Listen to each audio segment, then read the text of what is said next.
فرمایا جب منافق بندہ قرآن پڑھ پڑھ کے گمراہ کرے تو وہ میرے دین کو گرائے گا. یہ ہو رہا ہے ہمارے معاشرے میں. بندہ قرآن کی آیتیں پڑھ کے قرآن سامنے رکھ کے, جیسے وہ جیلم کے اندر مرزا جیل میں ہے, نوجوان بچے تو سمجھ گئے ہوں گے, مرزا محمد علی انجینئر جس کو کہتے ہیں, وہ استغفر اللہ معاذ اللہ یہاں تک کہ بکواسات کر رہا ہوتا ہے کہ نبی پاک صلی اللہ علیہ وسلم کھڑے ہو کے پیشاب کرتے تھے.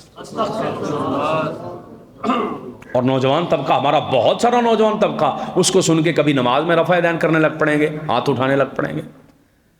وہ میں نے سنی جی, اس نے بخاری سے حدیث دکھائی ہے, وہ اس کو سنیں گے, اور یہاں وہ نا جی اس نے تو قرآن سے ہمیں دکھایا, اس نے تو ہمیں حدیث سے دکھا دیا, اس نے تو ہمیں یہاں سے دکھا دیا. حالانکہ میں نے اس پر کئی جمعے پڑھائے ہیں. نماز ہماری جو ہمارا نماز کا حنفیوں کا طریقہ, میں نے ایک ایک چیز آپ کو حدیث میں سے بتائی. اللہ کے فضل سے اور اللہ کے توفیق سے جو ہمارا مذہب ہے, اللہ کے فضل سے ہمارے مذہب کی ایک ایک چیز وہ ہے جو قرآن سے ثابت ہے یا مصطفیٰ کے فرمان سے ثابت ہے. ایک ایک چیز. ایسے لوگ آ جائیں گے فتنے دروازے پر دستک دے رہے ہیں.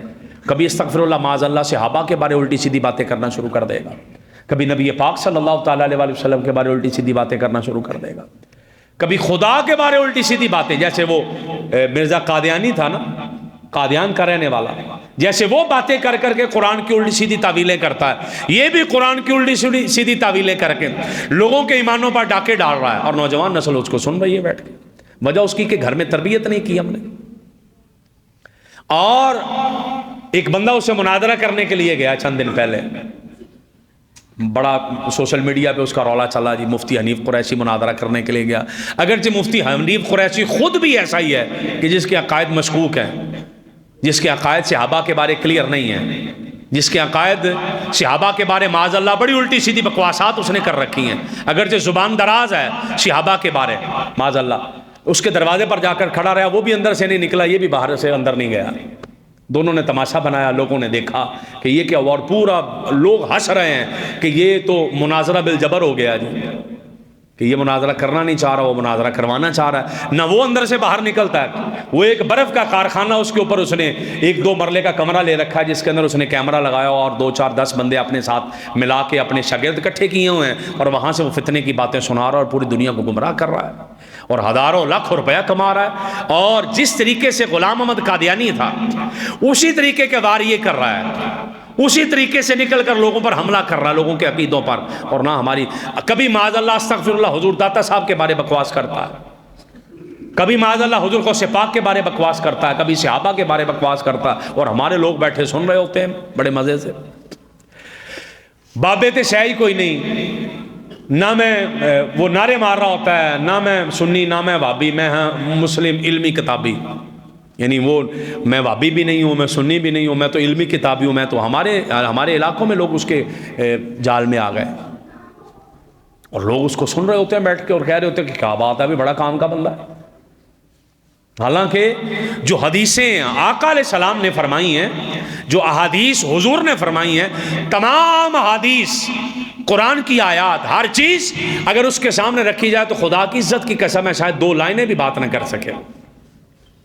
لیکن چونکہ ہمارے کو لگام ہی نہیں کسی چیز کو ڈالی جاتی, وہ جس طریقے سے کسی کا دل کرتا ہے وہ اسی طریقے سے دین کی تشریح کرنا شروع کر دیتا ہے, اور لوگ پھر نوجوان اپنے ایمان کو ضائع کر بیٹھتے ہیں. آقا پہلے کہہ کر گئے ایسا فتنہ اٹھے گا کہ کوئی گھر نہیں بچے گا, ہر گھر میں فتنہ جائے گا, ایسا فتنہ اٹھے گا. بلکہ ایک ایسا شخص بھی گزرا ہے جس نے حدیث کا انکار کیا تھا, پرویزی فرقہ یا چکڑالوی فرقہ جسے کہتے ہیں. ہمارے ننکانہ میں بھی کچھ ماننے والے پائے جاتے ہیں اس کے. ہمارے پیچھے ایک صاحب نماز پڑھا کرتے تھے جمعے کی, تو میرے پاس ایک دن آ گئے جب میری, وہ شاید آپ کو یاد ہو کہ میری ٹانگ ایک مرتبہ فریکچر ہو گئی تھی کافی سال پہلے, تو میرے پاس تشریف لے آئے کہ میں فلانی حدیث نہیں مانتا. میں نے کہا کون سی حدیث؟ انہوں نے کہا جی یہ کہ ایک بندر نے بندری سے زنا کیا, تو انہوں نے آپس میں, بندروں نے مار مار کے پتھر ان دونوں کو مار دیا. کیسے ممکن ہے؟ کہتے یہ بخاری میں حدیث ہے. بندروں کو کیسے پتا کہ زنا کرنے پہ پتھر مار مار کے مار دینا؟ یہ حدیث امام بخاری نے خود گھڑی ہوئی ہے. ایسا کچھ نہیں ہے، ایسا ممکن ہی نہیں ہے۔ بخاری میں حدیث تھی، تو پھر میرے پاس تشریف لائے، کہنے لگے جی میں نے شہر کے کہتے تمام علماء کو پوچھا جی، کسی کو اس کا جواب نہیں آیا، سب کہتے ہیں ہاں جی حدیث کے بارے تو ایسے ہی لگ رہا ہے۔ تو میں نے انہیں اس حدیث کی ساری تشریح بتائی کہ یہ جو بندر قوم نے بندری کو اور بندر کو مارا تھا، وہ پہلے انسان تھے، انہوں نے کوئی گناہ کیا تھا، اللہ نے عذاب کے طور پر انہیں بندر بنا دیا تھا۔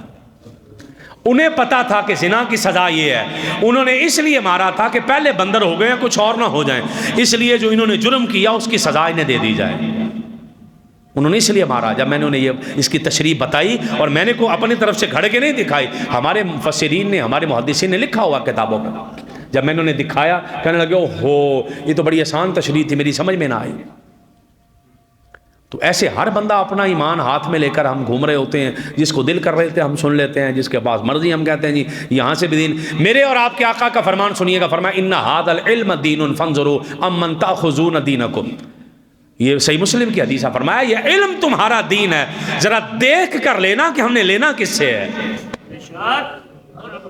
یہ علم تمہارا دین ہے، ذرا دیکھ کر لینا کہ ہم نے سیکھنا کس سے ہے۔ اور میں پہلے بھی آپ کو ایک مرتبہ بتا چکا، آقا علیہ الصلوۃ والسلام نے ارشاد فرمایا، بلکہ صحیح مسلم کے اندر روایت موجود ہے، حضرت سیدنا حسن بصری رضی اللہ تعالیٰ عنہ، میں گفتگو سمیٹ رہا ہوں بڑی خاص بات آپ کو سنا کر، آپ کے پاس ایک بندہ آ گیا، اس نے آپ کے پاس آ کر کہا کہ میں نے آپ کو قرآن کی آیتیں سنانی ہیں، آپ نے فرمایا اٹھ کے چلا جا، میں نے تجھے قرآن نہیں سننا۔ حضرت حسن بصری سیدھے حضرت علی کے شاگرد ہیں، ہم میں سے تو کوئی حضرت علی کا شاگرد نہیں بیٹھا ہوا ہے جو سیدھا شاگرد ہو، کہا وہ سیدھے حضرت علی کے شاگرد ہیں، کہنے لگا جی میں نے قرآن سنانا ہے، فرمایا میں نے تو نہیں سننا تجھ سے قرآن، اس نے کہا نہیں جی میں نے سنانا ہے، آپ نے اپنے شاگردوں سے فرمایا اس کو اٹھا کے باہر پھینک کے آؤ، میں نے اسے قرآن نہیں سننا، یہ صحیح مسلم میں لکھا ہوا ہے، اگر کسی بریلوی کی کتاب میں لکھا تو ہم کہہ سکتے ہیں کہ من گھڑت ہے، صحیح مسلم میں لکھا ہوا ہے، فرمایا اس کو اٹھا کے باہر پھینکا۔ کس لیے پھینکائیں؟ پھینک دیا، واپس شاگرد آ کے کہنے لگے حضرت قرآن ہی تو سنا رہا تھا تو آپ سن لیتے، تو حضرت سیدنا حسن بصری رضی اللہ تعالیٰ عنہ کہنے لگے سنا تو قرآن ہی رہا تھا، پر مسئلہ یہ ہے کہ ہو سکتا ہے اس کی آواز مجھے اچھی لگے، میں کہہ دوں مجھے اس کی تھوڑی تفسیر سنا دے، پھر یہ تفسیر سنائے، وہ تفسیر اس کے مذہب کے مطابق ہو، وہ میرے دل میں اثر کر جائے، میرا ایمان نہ چلا جائے، میں قرآن بھی اسی سے سنوں گا جس کے عقیدے وہی ہیں جو محمد مصطفیٰ لے کر آئے ہیں صلی اللہ تعالیٰ علیہ وسلم۔ میرے بھائی آپ بات سمجھ رہے ہیں؟ میں